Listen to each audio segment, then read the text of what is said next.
Atlanta does such a good job fighting over the top on those handoffs, making it tough for you to get a clean handoff. Up top, Capella. Wow! Giannis, what a block! Unbelievable. Giannis. I feel like he has become one of the most underrated players in the league. Yeah. Like just look, Giannis has been dunked on many, many times, but you also get these huge blocks. I mean, that was like the one against the Suns in Game 6 where they went on to win the championship. I mean, I think that one was on DeAndre Ayton where he stopped a dunk, a surefire basket.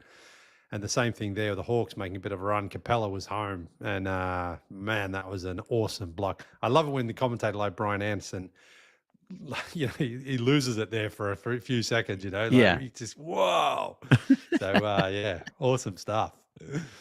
That is Leigh Ellis. I am Anthony Irwin. This right here is Basketball Passport on this fine Sunday evening. Leigh, have you ever been dunked on? Yes, I have, actually. Me 30 too. years ago, almost to the day, I was playing in a tournament. Almost to the day. Yeah, well, I remember it was November 1994, and we were playing a tournament up in rural Victoria in Australia. And the Melbourne Tigers, who Andrew Gaze that's who his team played for, they had like a junior development team, and they sent them up. And these guys were probably like, I was 18 and these guys were like 16 or 17. So they wanted them to go and play in a tournament. And I remember something happened and I was like, it was a 3-on-1 and I was the only one back. And I went to play defense. And the guy missed it. And then this other guy, Daniel Egan, I think his name was, just came over the top and just smashed it over me. And I felt like I was about 2 feet tall. He was probably only 6'8" or so. But he dunked on me. But I got him back because as I was running up You the dunked floor, on him? No, not quite. As I was running back up the floor, though, he was defending me. So they applied a bit of full court pressure because they were down there. And I did the old sort of hesitation, and he came for it, and I went under his legs and then got it down the other side. So nice. 1-1. I think it was a push, all things considered. Yeah, I think I've been dunked on a handful of times. But the worst was at Cal State Fullerton. I went there to Cal State Fullerton, and they had just built this like brand new facility that you could go in and play pickup basketball in. And, every so often you would get guys from the team go in and play pickup against. Right. Because there's like 3 courts. The far court was just for recreational use. Like you could do whatever you want on the far side. The middle court there that had like, netting on either side of it was like the lesser pickup run. Yeah. And then the one all the way to the left, closest to the door, that had like a row of seats off to the side of it, that was like where the better players played. Right. And I usually played in the left one. The guys from the team would usually come in and play in the left one. At that time, we had a guy at Cal State Fullerton who actually competed on ESPN's slam dunk contest that year for the college players. Wow. This guy's name is Gerard Anderson. Right. He was like 6'4", 6'5", I would say. Not huge, certainly bigger than me. I'm like 5'10". I'm like 5'10". And just luck of the draw, I happened to be guarding Gerard. I had never seen him play, though. It was like the first day of school. I had never seen this guy play. I never went and watched Cal State Fullerton play basketball. We were never very good. But this guy dribbles middle. He's right-handed. He dribbles middle. And he goes to elevate, and I'm like, oh, okay, I'll just get like like just kind of your typical literal college try. Yeah.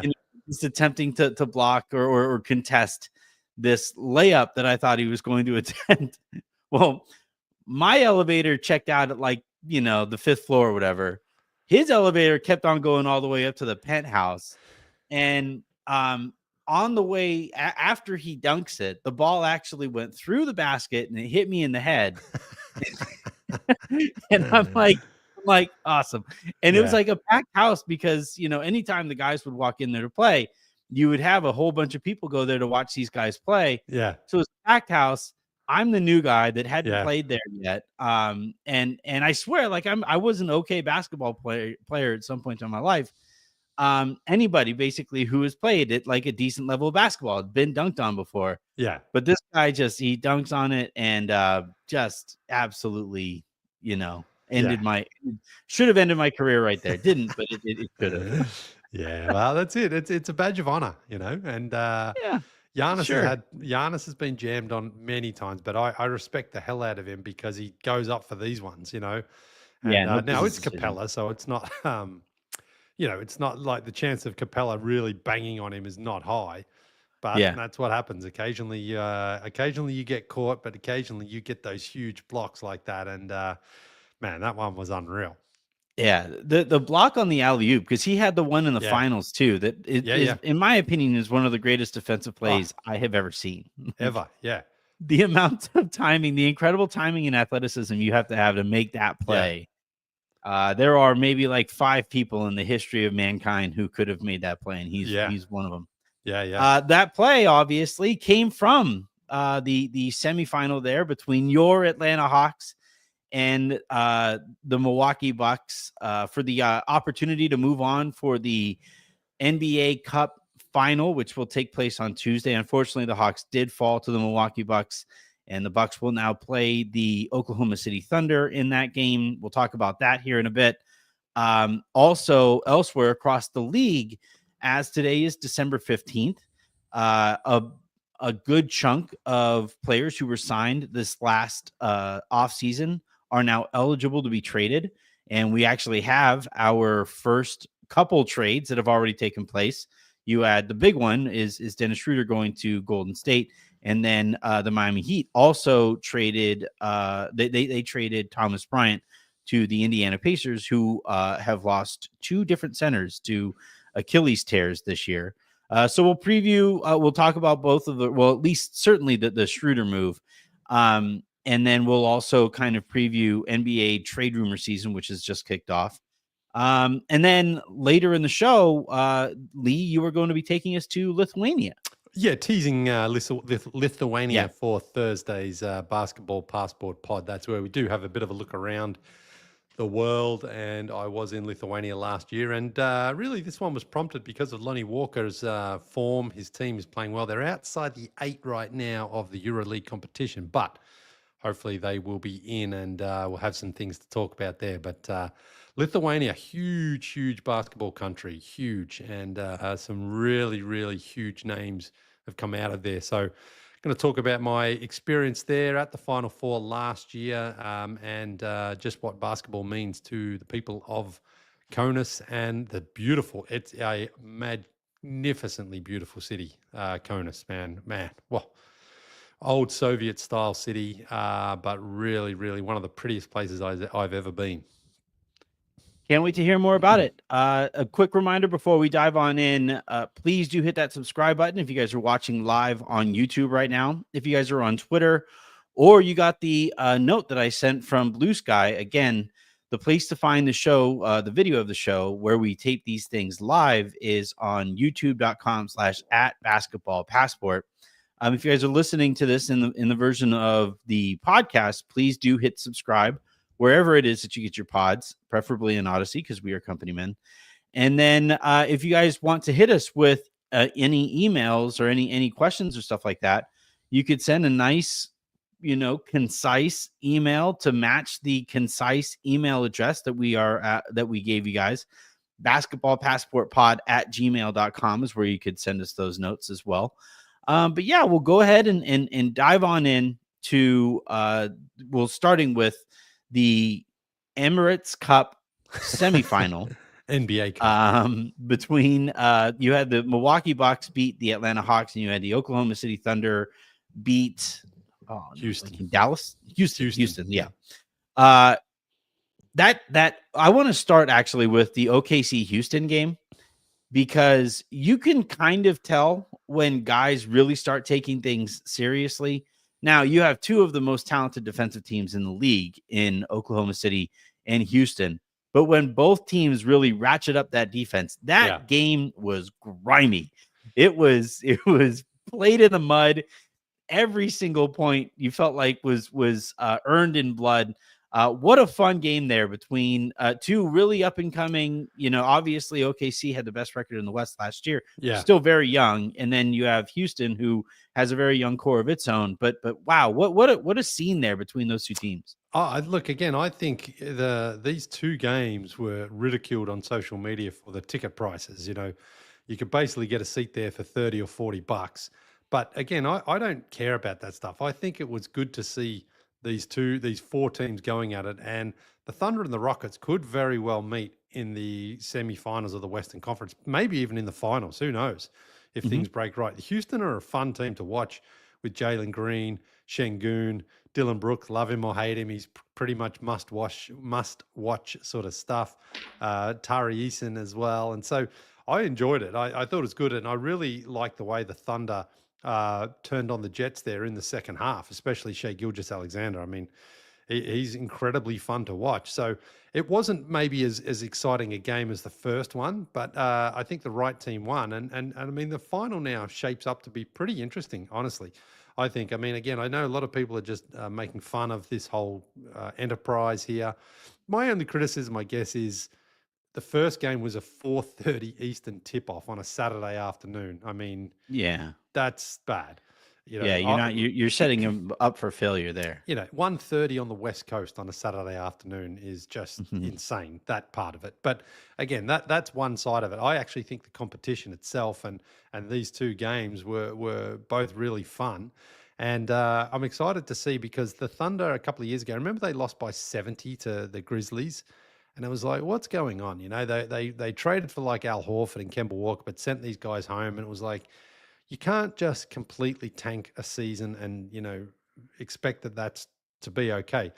But in the long run, it looks like they, Sam Presti did make the right moves,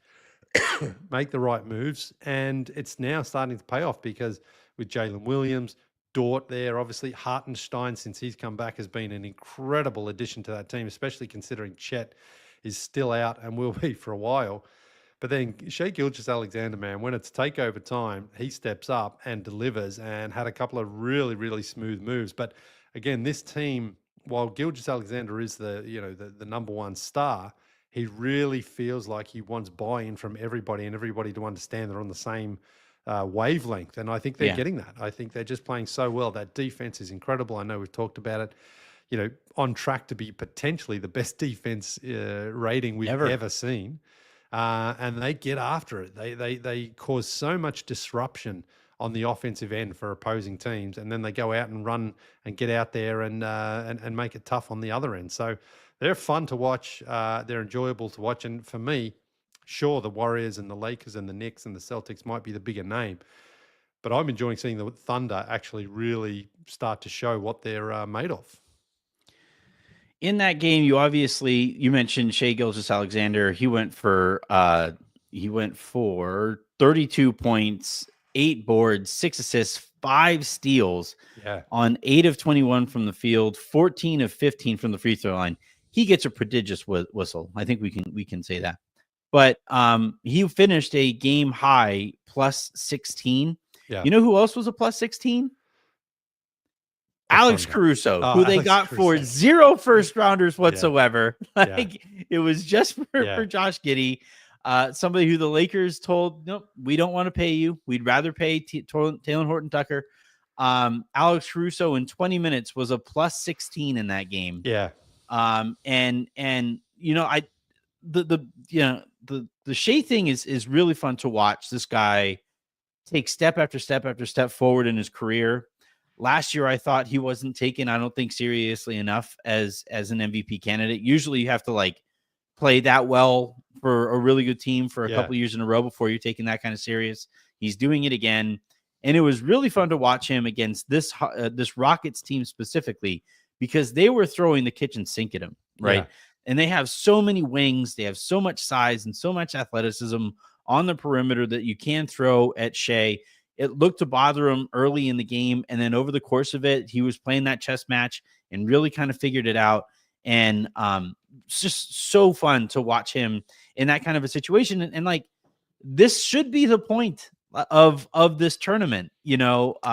Sometimes you're going to get the marquee names and the marquee matchups there, and That's great. You got to take advantage of that when it happens. But also, if people do tune in to an extra nationally televised game between two teams who would not otherwise get that national TV attention, and people get to see what Shea looks like, from that experience, they get to be introduced to a Rockets team that's on its way up. That's a good thing. Yeah. Like, especially if Adam Silver is trying to market the NBA as like a pseudo NFL where he wants people to tune in to an NBA game no matter who is playing.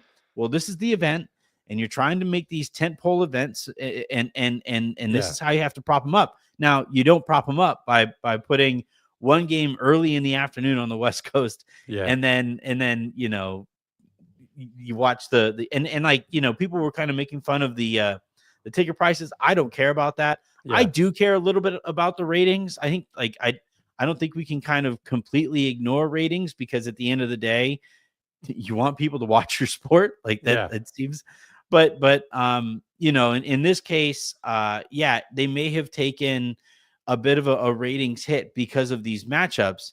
But I think if they format this properly and they sell it properly and they market it and they get their partners behind the ideas of these matchups, you'll see a net positive by having more and more and more of these types of matchups. Yeah, I mean, look, again, I think that they wanted each game to have a full, uninterrupted, showing of the game, right? Fair enough. But I think you don't need to do that like that. I think what would have been better, start one at 7:30 and then stagger the other one, started at 8:30, hoping the first one, is a great finish. And then people are like, switch over and they're like, oh, great. The second one's halfway done anyway. You don't, you've got to find a way to keep people's imagination and their attention, sorry. And I don't think you do that by saying, okay, 4:30 in the afternoon, then we're going to have about an hour break and then start the next one. It's like, just, like those nights on Tuesdays and Wednesdays where we have 10 or 15 games, you want to just go from one to the other where it's a close game and it sort of just keeps you interested. So that's something I would look at, because I just don't see the logic behind tipping off at that time on a Saturday. You've got kids, I've got kids, man. They got birthday parties, they got activities.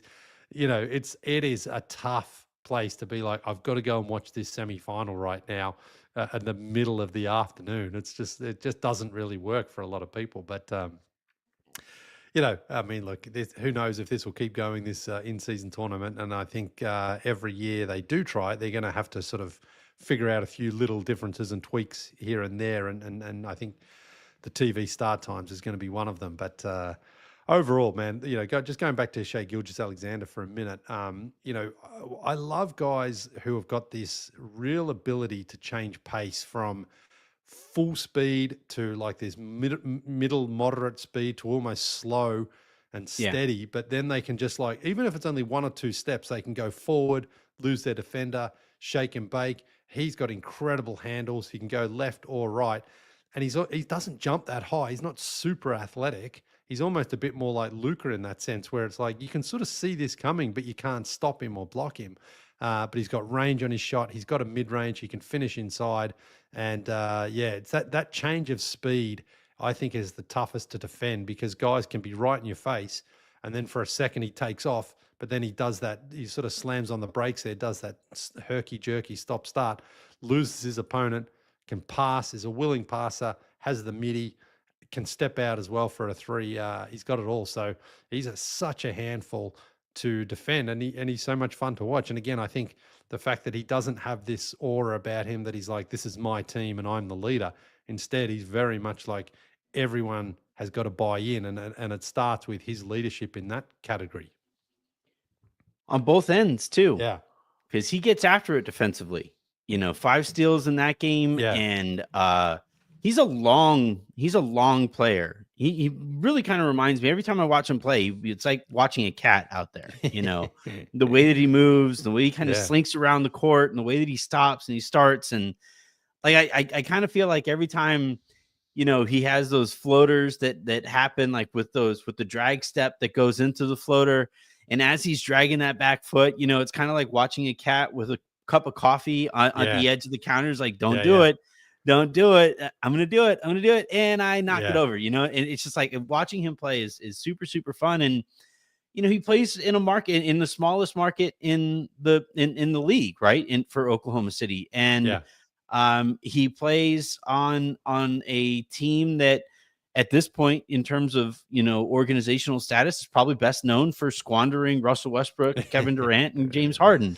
Yeah. And like this next era though that they are kind of entering into, where if they want to take things slow and continue this build organically, they can do that. If they decide to use all of their picks after they pay a couple of guys and go out and get Giannis, they can go out and get Giannis or whatever. But I know that it's easy to just kind of take the low hanging fruit here and make fun of how little it costs to get into those games. By the way, hand up, I think it's good that it's cheap to get into some of these games.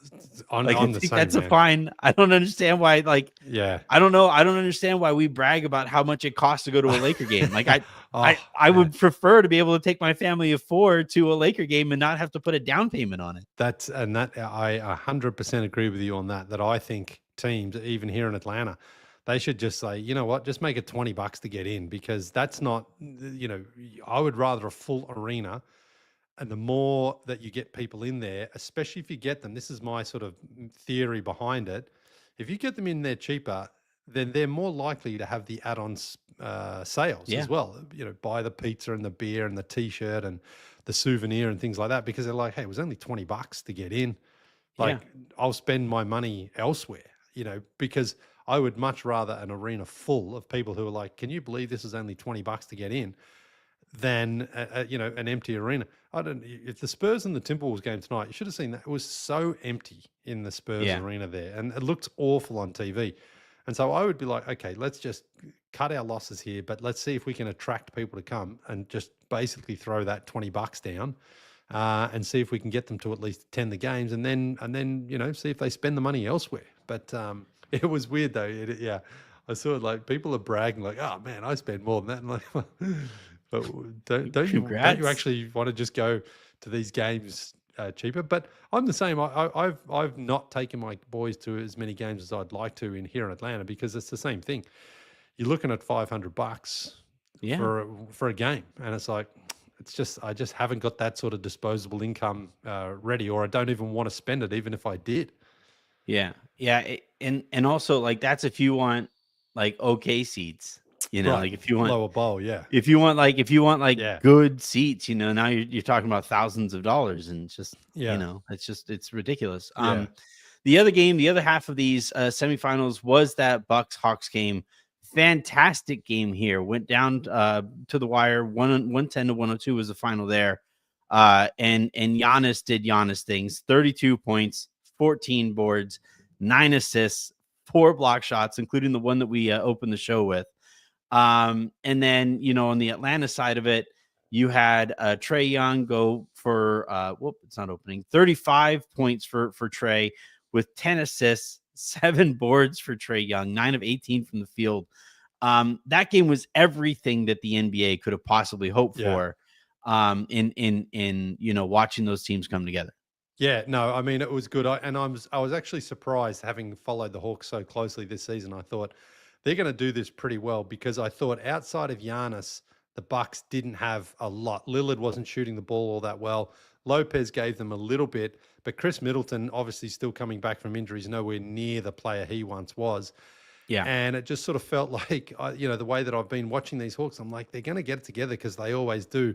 But they didn't shoot very well, especially from the free throw line. They shot 22 for 34. That's just leaving a ton of points there.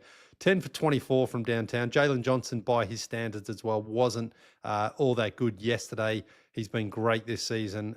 Dyson Daniels was okay as well. Hunter and Bogdanovic off the bench, were fine, but they were just missing that pop that they've had in these other games recently. And Giannis was too much. But based on what we've seen on these last 2 games, I think the Thunder win on Tuesday night in the final. I think again, Lillard has to be massive in that game to give Giannis the help he needs, because they're not getting it from other places right now. But oh man. But that Thunder defense is just, man, it's going to be tough. Stifling. It's going to be so tough for Giannis, especially with Hartenstein out there as well. Now he's a big body, so Giannis hasn't got just that sort of runway where he can go in uninterrupted. He's going to have to do it all, and I don't think the Bucks defense is going to be good enough to stop the Thunder's offense. So I'll take the Thunder in a close one, but really, really, I'm excited to see this final. I think it should be a good game. The thing with the Thunder too is, like, last year they had the pieces to be a really good defense. They just couldn't clean up the actual rebound. Now you have Hartenstein back there who does clean up that rebound, and eventually you'll have Chet back there when Hartenstein isn't on the court. So that's why, you know, when it's talked about as them as potentially one of, if not the best defense that we've ever seen, that's kind of why. And where the Thunder really come at you like an avalanche is once they get, you know, a stop, they get out and run. They run on made baskets. They run and they run and they run and they run. And if you go through a cold stretch where all of a sudden you've missed 4 or 5 shots in a row, or you throw a turnover in there as well, now all of a sudden that's an 8-0 run before you can blink, because they're running on every single one of those live ball possessions that you know change in possession. And that's just, it's really difficult to deal with that. In the postseason, we'll see how they handle it, because the game tends to slow down a little bit. Yeah. But you know, in this kind of one game setting and stuff, I would probably take OKC over Milwaukee as well. Yeah. All right, let's move on here to trade season. Again, we are recording this on December 15th, and a chunk of the players who signed their contracts over the summer are now eligible to be traded. Most notably, for the sake of this conversation, Dennis Schroeder it has been moved. Now, he was inactive tonight against or for Golden State, but he will be making his debut, I believe, Tuesday for Golden State. The thought there, Leigh, is that now they essentially, the trade that came down, you know, unfortunately, DeAnthony Melton is not going to play this year with an injury. So the Warriors basically moved his expiring contract plus 3 picks for Schroeder and a second rounder coming back. So the total exchange there is 2 second rounders for Dennis Schroeder, which sets a really reasonable market. We'll talk about that a little bit later too. But what do you think about the Schroeder addition to Golden State? Oh, that's a nice pickup for them. I mean, their biggest problem is when Steph sits. They need someone who can go out there and get them some buckets. And Schroeder is pretty good at that. I mean, he's having a really good season there in Brooklyn. You know him from there, from Los Angeles. Like, he can run the point, but he can score, he can shoot. And he will be very, very happy, I think, in that role, coming off the bench for the Warriors, knowing that he can play with that first unit too if they need him. But ultimately, it's like they were hemorrhaging, points, or their offense wasn't that hot when Steph was sitting, and they just couldn't figure out a way to, close that gap. So Schroeder gives them that, I think. I think, you see him for Germany as well. Schroeder can go out there and get you 30 points on any given night. So, considering virtually it was nothing they gave up. I mean, Melton, as you mentioned, is not playing. The second round pick sort of swap is just to the business side of it, the paperwork to get it done. So they go out and get a guy that, honestly, if you're Brooklyn, they're playing better than they should be right now, because they're trying to, they're trying to tank and get down there into the lottery. So it was almost like, hey, Schroeder, you're playing too well, But in that same sense, you would think they could have gotten more for him, really. Yeah.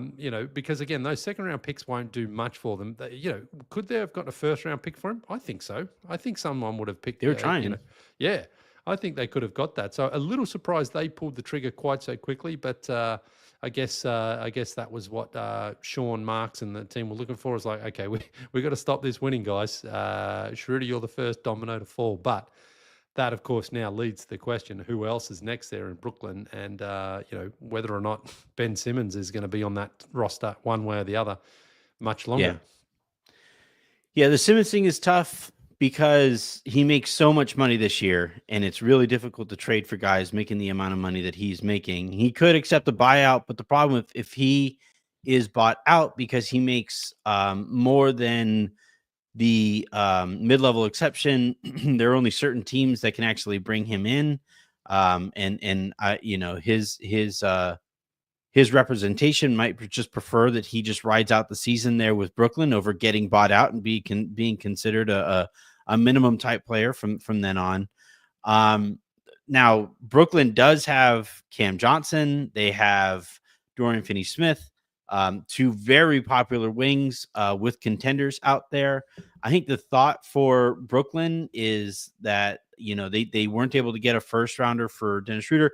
His contract expires at the end of this year, so I don't think teams were lining up to give up a first rounder for a player who might walk in free agency after the season anyway. Right. And so like, I think that kind of complicated 3 second rounders for him. Yeah, you send a second rounder back, but I think that's about as close as you're going to get to first round draft compensation for a player on an expiring contract. The biggest thing for Brooklyn that I've heard is essentially like they are entering a rebuild, and there is nothing that owners like less than an expensive rebuild. So clear all of the books, get as much expiring money as you can possibly get back, so that if and when you do enter a rebuild, your team is as cheap as possible and as flexible as possible. So that the other thing too is like, if you take in a lot of expiring money at the end of the year, you can basically rent out cap space to teams that signed bad deals, and you can acquire draft compensation for doing that. So like, you have that to keep in mind. But yeah, I was also kind of surprised that they made this deal now. You would think that this deal, or even a better version of it, would be available later in the year. But, selfishly, and I think a lot of teams around the league had this response too, is like, oh, if it's only second rounders for a starting point guard on now a playoff team, that probably brings down the price for a lot of the guys that we are going to be hearing about over the next, however many weeks. Yeah. And I mean, you're hearing that as well. You probably know this in better depth than I do, but the second apron teams don't have as much wiggle room as well. None, So basically. so teams looking for it. But I guess the other thing with the Nets is, in the Bridges trade in the summer, they got 5 first-round picks plus a swap in there as well. Yeah. So they're going to be feasting off that deal for the next probably 7 to 8 years here. I know they get the Knicks pick this year in the draft, in the 2025 draft. That's unprotected. Obviously it could be anywhere, but it's unlikely to be all that high given where the Knicks are going to finish. They're obviously going to finish in the playoffs, so it won't be in the top 15 or so like that, unless there was a complete disaster in New York and guys got injured or whatever. But the Nets are really trying to stockpile again on all that draft pick, and Sean Marks is going to go back and do his thing. But it's funny, like, that deal, the 15th, today's the day, and Schroeder's like, get out of here, man. We want. Well, they traded for their pick. They had That's other right, draft yeah. compensation Yeah. elsewhere, and they basically traded that future draft capital to get and control their pick this year, so Yeah. that if and when they do start tanking, they actually benefit from said tanking. So I think Yeah. once they traded for their pick, they were like, Dennis, you got to stop playing so well. You Yeah. need to Yeah. knock it off. And he's Yeah. like, no. And he's Yeah. like, get out. All right, then we'll send you to a contender. That's how you're going to be. How's the Bay? Yeah. No, what do you think about, like, from a basketball standpoint? We talked about, like, him, in lineups that Steph isn't out there for. The Warriors are talking about starting him next to Steph, potentially. I think that makes him really small. Dennis Schroeder is a really small point guard. Steph is a little bit bigger than people kind of give him credit for. Yeah. But like, that means that your point of attack defenders, now they do have a bunch of wing defenders. You have Wiggins, you have Kuminga, you have Moody and stuff like that. But it does make them rather small. What do you think of the prospect of starting Dennis with Steph? I think the Warriors are just trying to ease the workload on Steph a little bit and have him play off the ball somewhat. I think that's probably, at this stage of his career, he's obviously getting up there in age. It's like we need, Steph to sort of not having to run the offense and generate all his own looks. If we can have him play off the ball a little bit, it just takes a little bit of the weight out of him carrying that team with so much offensively. Yeah. So We'll see. I'm not sure if they will start him. Maybe they'll try it and see what happens. But I think primarily they're looking for, just that someone to bridge that gap in the time that Steph sits, and they don't completely fall apart on the offensive end. And that's where I think Schroeder would be more suited, where it's like, hey, you can go out and do yours now, man. Go and do whatever you want. Just keep the scoreboard ticking over. So, I mean, you can obviously still do that anyway as a starter. You just stagger their rests, like that. But the Warriors, I mean, they know that they're in win now mode. They can't afford to wait any longer. They want to get Steph at least in there in the playoffs and give him another shot to see if he can win it. Because despite the fact that the Thunder are the favorite out of the West and the there's other teams there that are playing well, the Warriors don't fear any of those teams. But No. they've got to get healthy, and they've got to get a little bit more support for him. Elsewhere, in the trade season kickoff, you had the Miami Heat finally make the trade that everybody has been waiting for from them in sending Thomas Bryant to Indiana for stuff. Indiana, Indiana obviously had a really tough open to the season. They had a bunch of centers that they thought that they could rely on. Both of them tore their Achilles tendons and have not been able to play this year.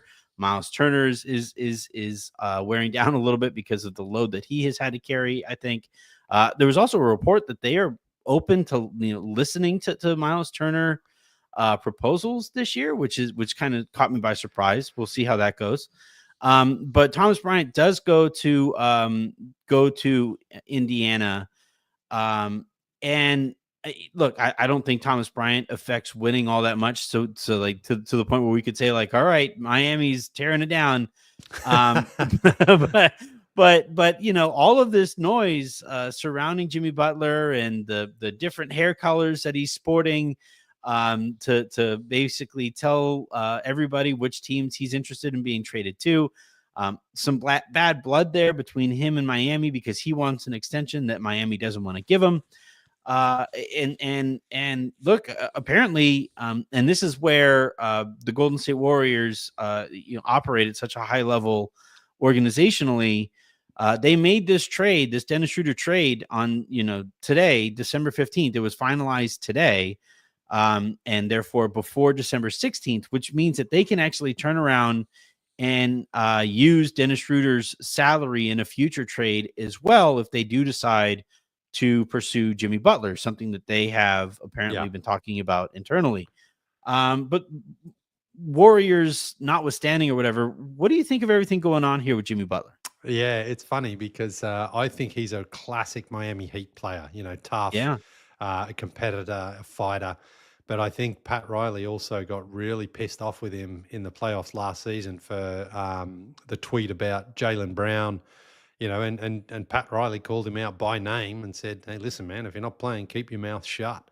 Yeah. And, and so that's the thing with Pat Riley is like, no one is above that sort of expectation. Yeah, exactly. Yeah.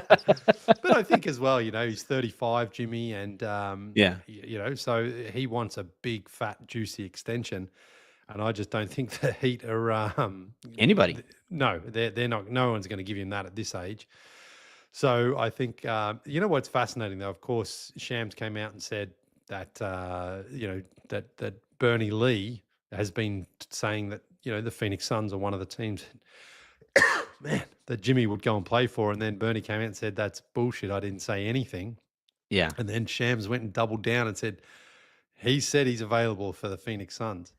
Someone is going to look stupid here by the trade deadline at the latest. If he doesn't get dealt or if he does go somewhere else other than Phoenix, then, Bernie's probably going to take a victory lap. But, Shams, look, I also don't think he would say these things if he didn't get, have real solid information about what's going on out there. And, so Jimmy loves it as well. Jimmy loves being in the middle of it, the thick of the drama. And, oh man. And here's like in my experience, whether that be in reporting or before I was doing reporting, I did a lot of aggregation stuff. And Harrison and I would always kind of laugh. Harrison Fagan of SB Nation, we used to run Silver Screen and Roll together. When you would get that kind of a reaction like we got from Bernie Leigh here, that would usually indicate that there's real veracity to what's going on there. Because otherwise, like if it's a full-on lie, most people just kind of ignore it and just kind of move on, unless it's libel or whatever. Yeah. But here's the stat that I think will give teams real pause as far as whether or not they're going to give Jimmy Butler an extension here. Since he got to Miami, he has played in 65 or more games 0 times. Has not happened. His first year in Miami, 58 games. Second year in Miami, 52. Then 57. Then 64. Then 60. And then so far this season, he has played in 18 of their games thus far. And look, the best ability in professional sports is availability. And he's 35 years old. He has a lot of Tibbs miles on him as well. Yeah. He plays really hard. He's one of the better two-way impact players that the league has seen over the course of his career. There are a lot of teams that are really nervous about paying Jimmy Butler to the tune of 4 years after this one, as he's expecting you to pay him. Yeah. And I just, and by the way, he's not going to be alone. We already saw it with Paul George. We're seeing it with Brandon Ingram. We're seeing these players who in years past would certainly be a max player. It used to be if you were the best or second best player on your team, you would just get your max contract, right? That's how Chris Middleton has made a real nice life for himself. But at the end of the day now, under this new CBA and with all of these aprons and all of the roster limitations that go into these things, the owners have effectively implemented a hard cap here. Right while the NBPA was watching.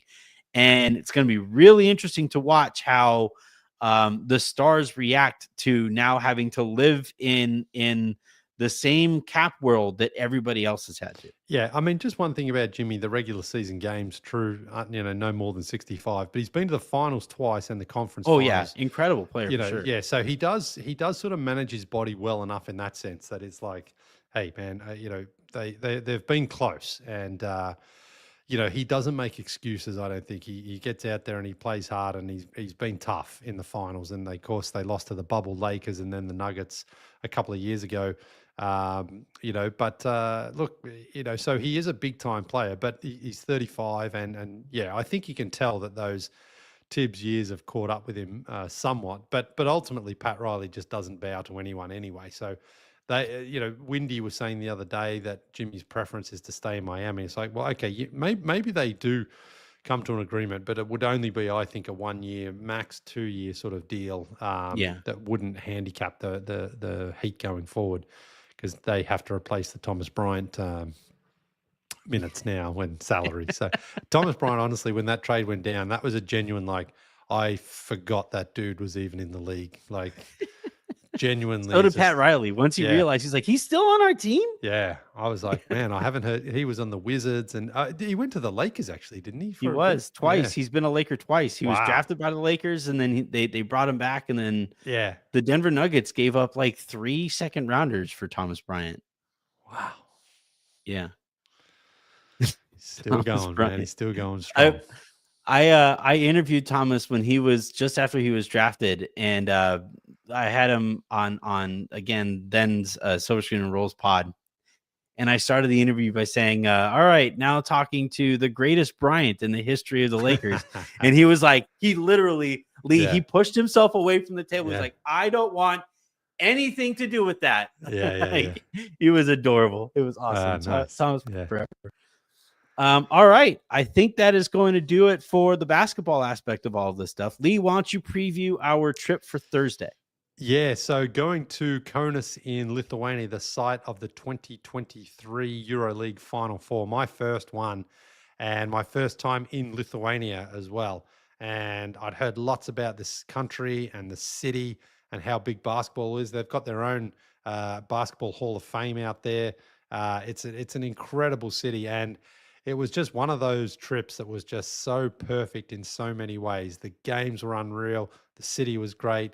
The people were fantastic, and the weather was perfect. And man, it was really cool to be in Lithuania. And when you look back at some of the players, of course, Sabonis is maybe the most well known. Jonas Valanciunas, a modern day player who was there.